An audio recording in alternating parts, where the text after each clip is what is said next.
Hi kids, it's time for The Bible and You. And today's episode is, I hope you found the last 14 episodes useful, and I'm really happy to see you again in episode 15. So in episode 15, we're going to carry on looking at the book of Hebrews, and in this episode, we're going to look at Hebrews chapter 3. So Hebrews chapters 3 and 4 focus on comparing Jesus and Moses, and the author tries to prove to the audience that Jesus is greater than Moses. And because of this, he gives a few warnings about how we should be as followers of Jesus Christ, and he refers to stories in the Old Testament about how the Israelites rebelled against Moses, and he issues warnings to the audience based on that experience. So let's look at how he opens Hebrews chapter 3 verse 1. So he opens by introducing Jesus again. As you remember in chapter 1 as well, the author opened the chapter by talking about who Jesus is, and he gave him a name, and he gave a description of Jesus, and then he started talking about how he's better than angels. The same way, the author opens chapter 3 by giving some explanation of who Jesus is to us. So he opens by saying, Jesus is the apostle and the high priest of our faith. So that's the title that he gives Jesus in the beginning of this section. Then he goes on to compare how Jesus and Moses performed as leaders. So we all know who Moses is. Moses is the man who led Israel out of Egypt, out of slavery, and he led them to the land of Canaan. So Jesus, the author says, is also a leader just like Moses. So Moses led the Israelites out of the land of Egypt and into the land of Canaan, and Jesus leads us towards heaven. And so both of them were leaders.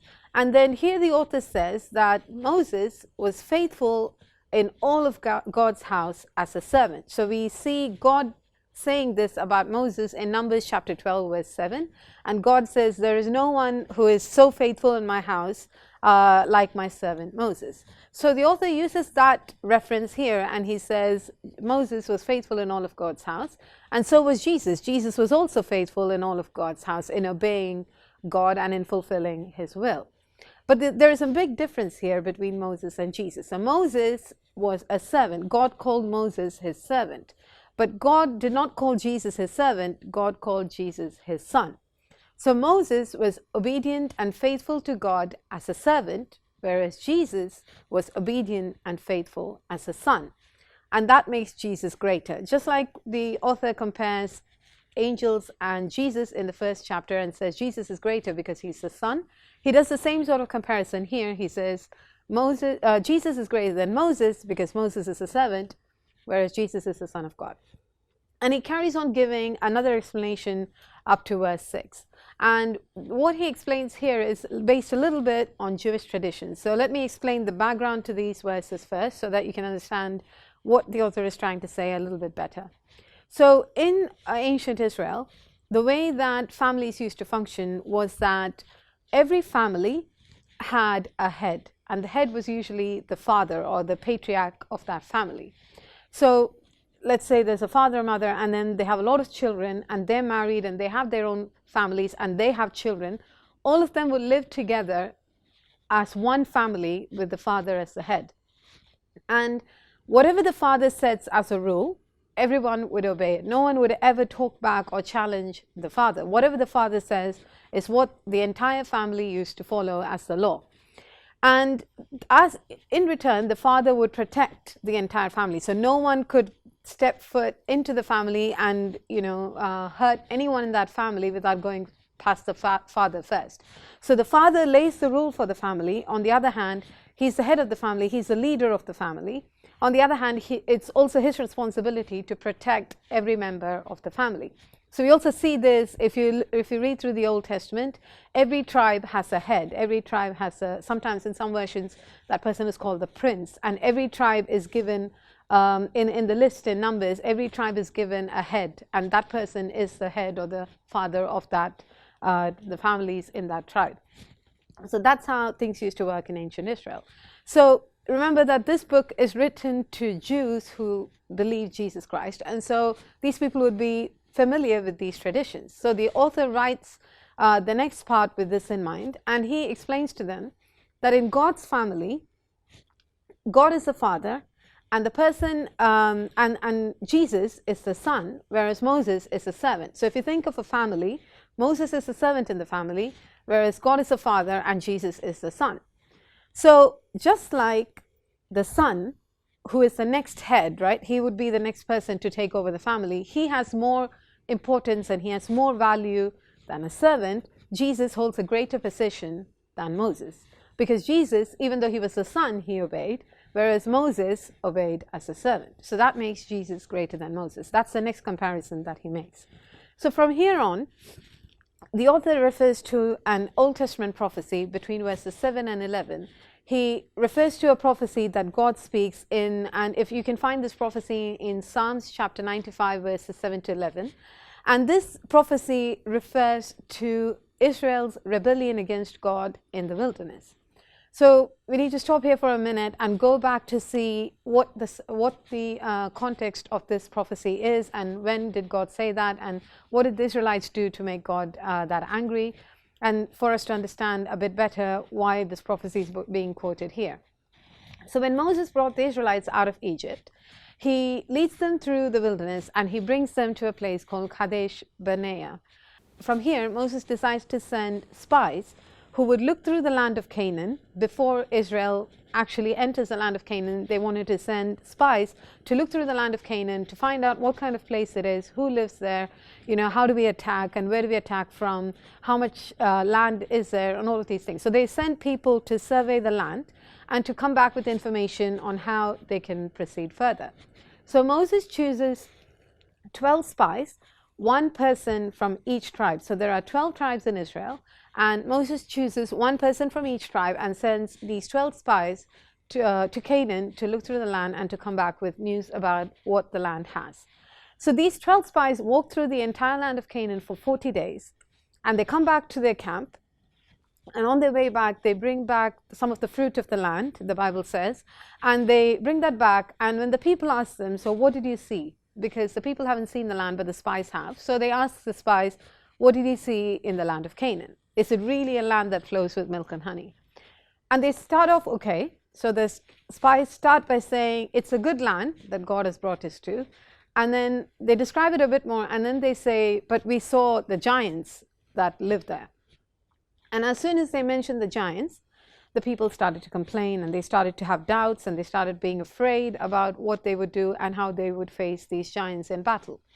So usually this happens in everyday life a lot, right? So someone, when someone says one thing negative about something, everyone joins in and starts complaining and grumbling about it, which is exactly what happened with the people of Israel. So the moment the spies started off by saying it's a good land, but when everyone started to complain about the giants and everything, they started building on what they said before, and they started saying things like, the land that we saw is not a good land. It eats up the people who live there. The giants live there, and they are so huge, and we look like grasshoppers in front of them in our own eyes and also in the eyes of the giants.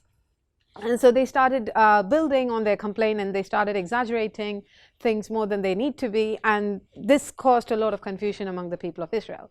And out of these 12 spies, there were 2 who were different, who did not complain about the situation and who still carried on trusting that God is able to take them into the land of Canaan. And these 2 people are Joshua and Caleb.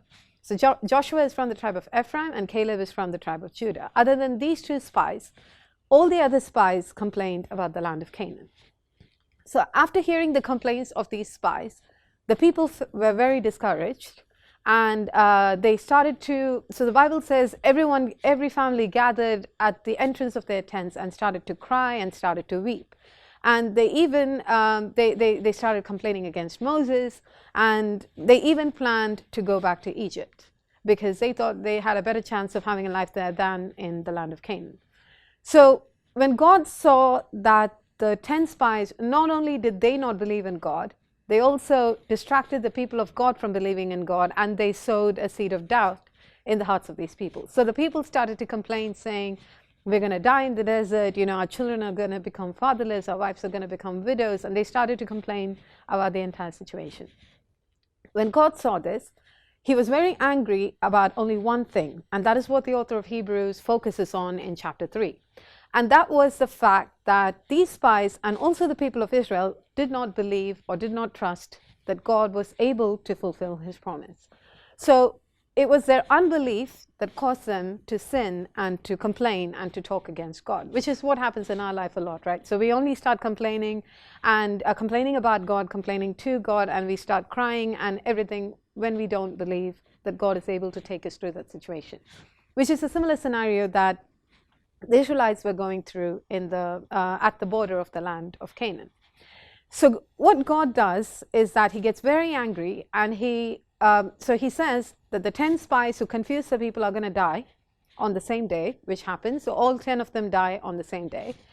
And every single person who is above the age of 20 among the congregation, all of the men who are over the age of 20, who did not believe in God and who said that they would die in the wilderness, God says, it will be as you have said.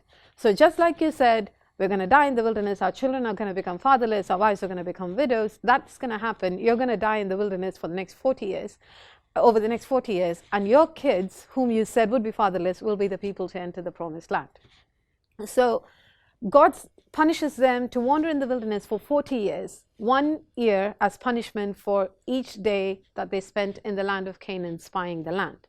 So they spent 40 days spying the land of Canaan, and so they wandered the desert for 40 years as punishment for their unbelief.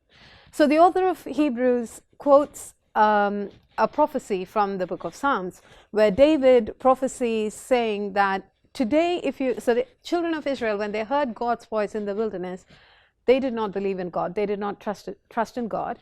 But today, if you hear his voice, do not harden your hearts, like the children of Israel did in the wilderness. So the author uses this as a warning, and he says, just like the people who died in the wilderness were people who had unbelief, right? People who did not believe in God. So then he gives a warning in verse 12, and he says, do not have an evil heart of unbelief. Do not have an evil and unbelieving heart. That is a warning that he gives here. So the point to take away here is, if the people who were led by Moses, when they did not believe in God, they did not enter the land of Canaan and died in the wilderness, imagine how much greater punishment we would have if we do not trust in Jesus and we walk away from him. So the author carries on explaining in the rest of the chapter that faith in Jesus, holding on to faith in Jesus, is very important, because when we hold on to our faith in Jesus, we become part of God's family, as I said in the beginning. So because Jesus is the head of the family, if we believe in Jesus, we become part of God's family. And here, if we believe, if we hold on to our faith in Jesus, we become partakers of Christ. That's the second thing he mentions. We become part of God's family, and we become partakers of Christ in God's rest, which is heaven.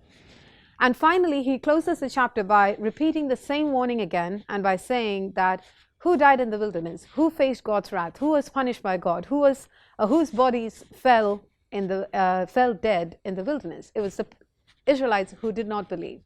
These are the people who did not enter into God's rest, which is the land of Canaan. So he closes this chapter with a very strong warning that unbelief in Jesus, unbelief in what Jesus did on the cross, unbelief, walking away from faith in Jesus, has very dire consequences. So the warning here is, do not stop believing in Jesus and hold on to your faith in Jesus Christ. I hope you found that episode useful. If you have any questions, then send them to this email address given below. Subscribe to our channel, Church of the Living God, and I hope to see you again in the next episode. Bye.